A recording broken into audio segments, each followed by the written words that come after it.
This week's podcast is On Point with me, nutritionist Tatiana. How are you? Good, how are you? And when I say on point, we're going to tackle fat loss mistakes. Let's rip in.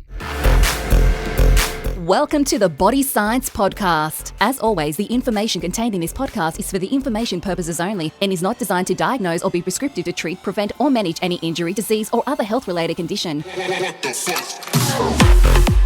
Welcome to Body Science HQ, the world of fit, happy, healthy. And Tatiana's here to talk about fat loss mistakes. How are you, Tatiana? Good. Now, let's not bore the team, but let's throw out some of those qualifications you've got and why you're here to talk about fat loss mistakes. So I'm the head nutritionist at Body Science. I did a Bachelor of Public Health and Nutrition. I did a Masters of Nutrition Dietetics and a Masters of Public Health recently, and might be doing a PhD very soon. Nice. And you're not going to tell us what that's about right now, are you? No. No, you're not. Okay, it's a little secret one. But let's rip in, Tatiana. What are fat loss mistakes? Like, are there seriously fat loss mistakes? Yeah, and I think that's something that everyone is doing and freaking out about because there's a lot of information out there. A lot of people are getting these little things wrong that aren't that hard to fix. Yep. And they're getting really frustrated with their diet and exercise and the way they look or the way they feel as well. Okay, well, if you want to lose weight, the way you look is probably something that's very personal and a real driver. So what are some of the things that we shouldn't be focusing on? So the first thing I think that everyone makes the mistake on is focusing on the scales only. The main thing to think about is that you're probably going to get a bit stronger before you lose weight. So you actually might put on a kilo or two, but that is great because the more muscle mass you have, the more energy your body will burn throughout the day. And you use that energy from your fat storage. So being stronger is actually, it makes it a lot easier for you to lose fat because losing weight is really easy. Losing weight can be unhealthy. Losing weight can mean losing muscle mass, which is something that we lose very quickly. But losing fat is a different story. And that's what we're trying to get here because we want to be healthy, we want to be strong, but we want to be lean. So you touched on there that you're probably going to put on a kilo or two from getting stronger. So you're assuming someone who's on this fat loss journey has a training program and an eating program in place. Yeah, that is really important. I think some professionals say different things, but we say between 70 to 80% is your diet and 20 to 30% is your exercise, but they definitely go together. They work together. And it's especially for that mental side of things as well. It makes you a lot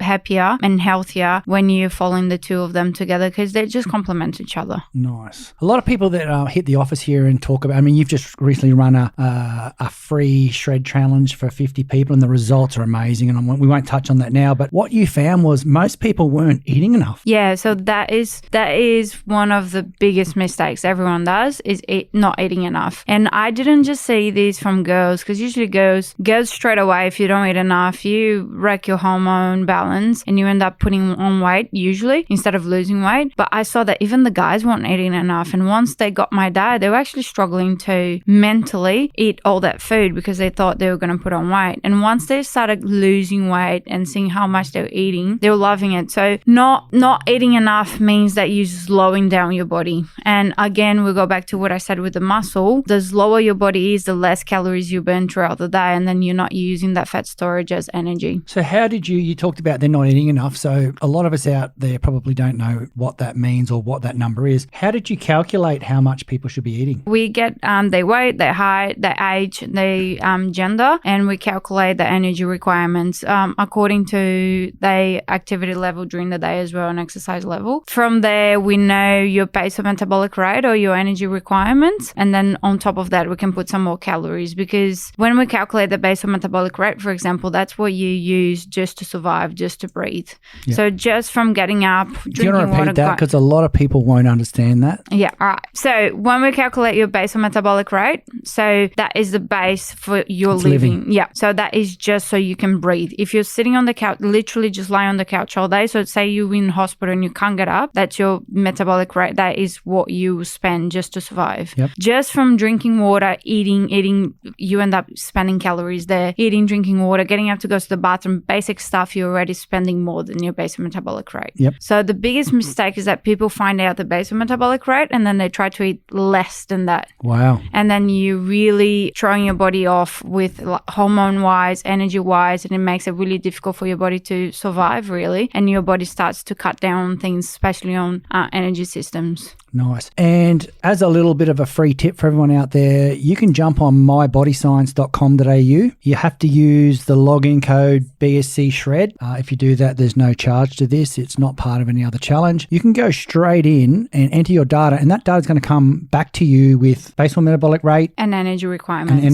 Because during the questions I asked them, they activity level, as in what you do for work. For example, if you're a trader, you spend a lot more energy than someone on a desk job. But I also ask about their exercise, and from there, we put it in the system, and it comes out with your energy requirements as well. And am I going to know what I need from that, from protein and carbs, etc.? Is it going to give me that type of detail? Yeah, you get it once you get, even if you don't want to follow the plan, if you download your plan, you get that from the plan. So you have an idea of the number of calories that you'll be having according to, I want to lose weight, put on muscle. That will depend on if we're going to put extra calories on top of that energy requirement or less calories. But you also get a breakdown of protein, fat, and carbohydrates. And look, that's an amazing program for people to have a look at. There's no charge. BSC Shred, mybodyscience.com.au, and get some really cool data that gives you where you need to be by someone qualified to give you that type of information. Another thing that comes to the office a lot is people challenging whether they should lift weights when they're trying to lose weight. They're on a fat loss journey. Now, is that a mistake or not? Yeah, so the research found that it is good to lift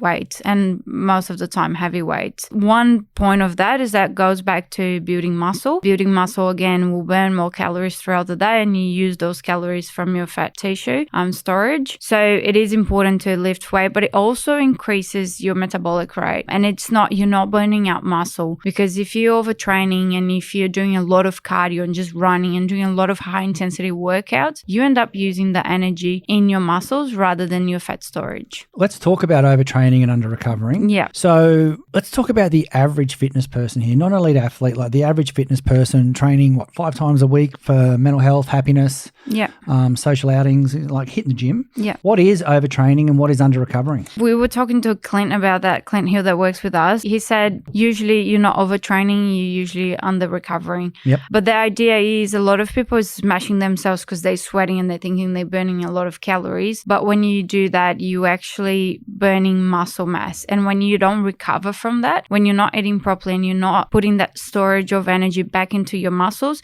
you're going to start burning muscle mass instead of the energy from the muscle. Instead of burning glycogen, you're burning the protein, so your actual muscle. So what happens there is that you're losing weight, but you're losing muscle mass, and your fat is sticking around because you're not using the right energy systems to use that fat storage. Now, just to tap on that, I've been reading some research recently about the world probably isn't eating enough protein now, especially with an aging population, that having more protein in your diet will trend, it's on its way back. You know, we've go through the trends of what happens. And so do you want to touch on how much protein somebody, not sedentary, somebody who's training? Yeah. So when we deal with elite teams, we still take a protein drink post-training. Like that's a given, even though the science is talking about protein over the day. Yeah. Every elite team or athlete I talk to is using protein straight after training. It's one of their protein meals. And that's obviously because they don't feel like eating. They've got intensive training. Like there's more reasons and habit. Yeah. You know, and having consistency and accountability to themselves. Yeah. What is enough protein? And I know you want to talk about fibre and water and all the other stuff that comes with that, because it's not just the protein world out there, Greg. But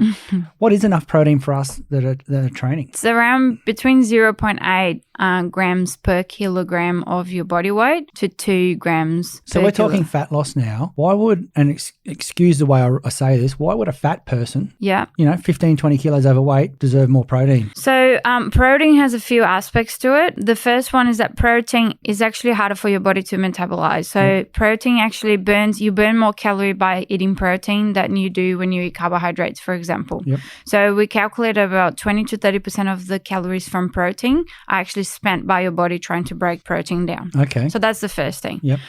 The second thing is that protein is the best micronutrient. So when we say macronutrients, it's protein, fat, and carbohydrates. Protein is the one that controls hunger and cravings the best. So we used to think was fat because it was high in energy, but we actually found out that protein, the way it signals the body and the hormones, is actually a lot better at controlling hunger. So that's a really important aspect. You're not just eating, just muscle recovery is amazing, as we were saying before. You need that protein to rebuild the muscle fibers, but it's also about controlling your hunger and your cravings. And that's where you're a massive person on fibre and getting all the different colours on the plate. I assume if you've upped your protein intake, it's pretty important to make sure you've got a good fibre program going too. Otherwise, we can wake up to a little bit of distress occasionally. Yeah, exactly. I think fibre, there's other aspects to it as well, but fibre, the first thing is that it controls hunger really well. So the two work well together? Yeah, the two work really well together. It also sends signal to your gut bacteria that you've been fed, and then your gut bacteria will release happy hormones. Yep. So it basically makes everyone happy. It has a straight connection. Your gut has straight connections to your brain. It will make you feel like you've been fed and you're happy, and that makes dieting a lot easier, especially when you're trying to eat a little bit less calories. If you eat more fiber, you get that information that you've been fed and you're a lot happier with it. Instead of eating really low fiber, low protein and very low calories, you're really going to struggle there. And obviously drinking more water is really important, not just from a satiety perspective. When you're increasing your protein and your fiber, water's a key player here? Yeah. So if you're increasing your fiber and you're not drinking enough water, it's going to get stuck in your guts, and that's when you don't go to the bathroom for a few days.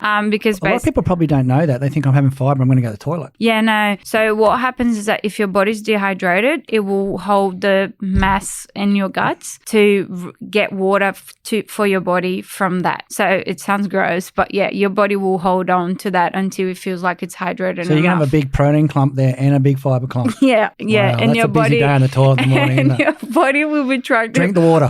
Why do my talks all go back to poo? Look, poo is a really important part. So I think that's why we're talking about fiber as well. But the other aspect of that is that to metabolize properly, the metabolism of fat really needs water. Yep. And that's for everything in our body. That's a cool thing. Can we say that again? Yeah. So to metabolize fat properly, so if you're using fat storage for energy like we want to burn fat, you need water. Yeah, you need to be well hydrated. Otherwise, your body will get lazy and will stop that not so important processes in the body. Your body will always try to go to whatever. It's probably going, wow, we've got this big clump of fiber, and let's work on that, and let's not worry about fat burning. Okay. Yeah, because then it's holding toxins, and your body knows it's going to kill you first, and not go and burn fat storage, for example. The other thing is that you need to keep your muscles hydrated and healthy. Same thing to use energy from your muscles and to be able to work out better. And then again, it will increase your metabolic rate. It will increase your metabolism. You burn more calories throughout the day. That's awesome.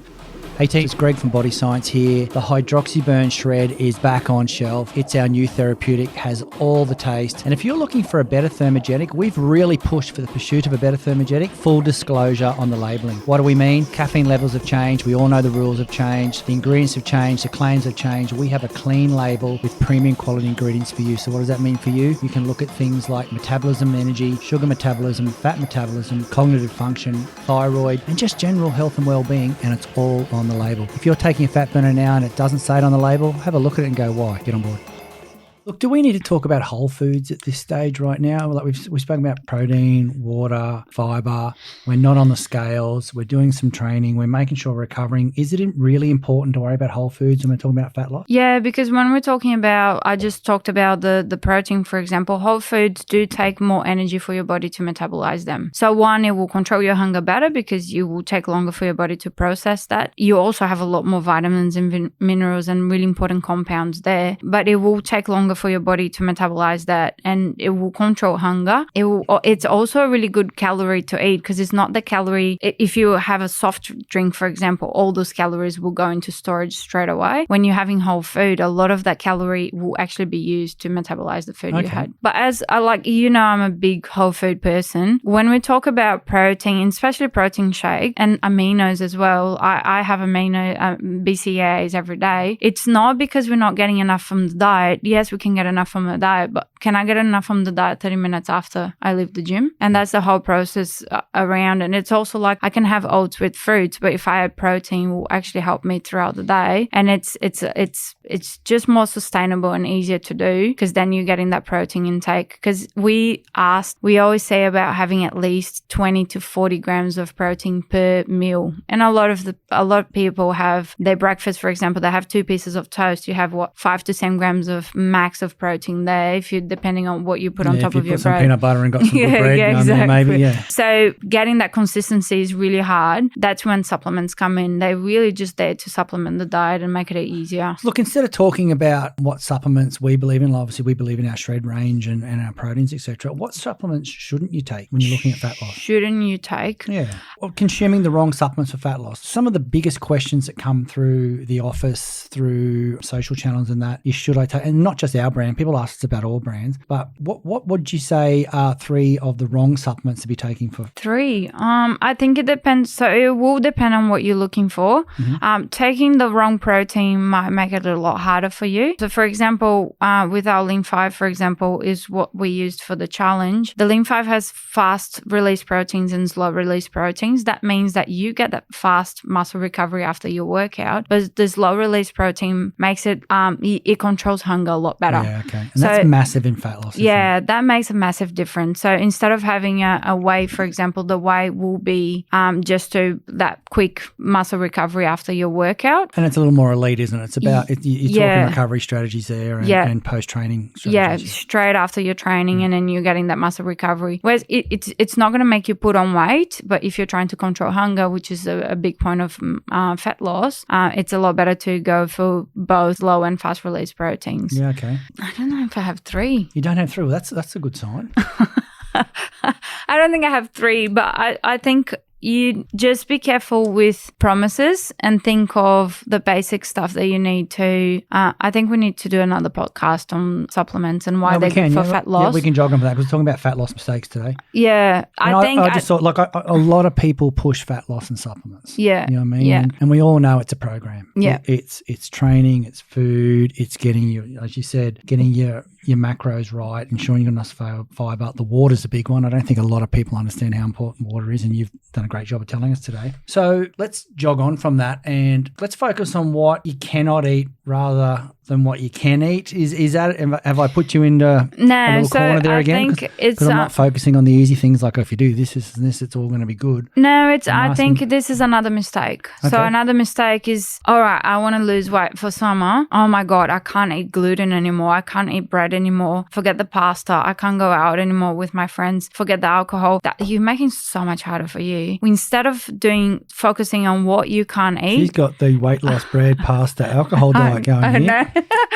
You may be onto something. And bread. I cannot live without bread, but I see a lot of people struggling with that because you go from the get-go, from the Sunday before the Monday you decide to lose weight, you're already punishing yourself and you're already freaking out about the things that you can't have. So let's focus on things that will help you lose weight, that you should add to your diet, because then your mindset is on adding rather than removing, and then it makes it a lot easier for you. So I've talked about this before, but I think if I had to pick 2 foods to add for fat loss is oats. Oats will give you that fiber. There's a fiber in oats that will actually grab a lot of the cholesterol and get rid of it. Okay. It also helps control blood sugar levels. And the other thing is legumes. I love beans, chickpeas every time, but very, very slow release carbohydrate, like literally minimal, and really slow release protein as well. So having that at night and getting that recovery with protein coming slowly for your body is great. But again, so you've just dropped legumes, and probably a lot of our younger listeners are out Googling what that is right now. Tell me how you incorporate that into your diet. Not that hard at all. So have like a Mexican bowl for dinner with like some steak and rice, guacamole, which is your fat from the avocado. You were my favourite vegan a while ago. You've gone back to, you're training hard again and you've gone back on the meat. Is that what it is? No, I still eat my People who don't know, Tatiana's a triathlete as well.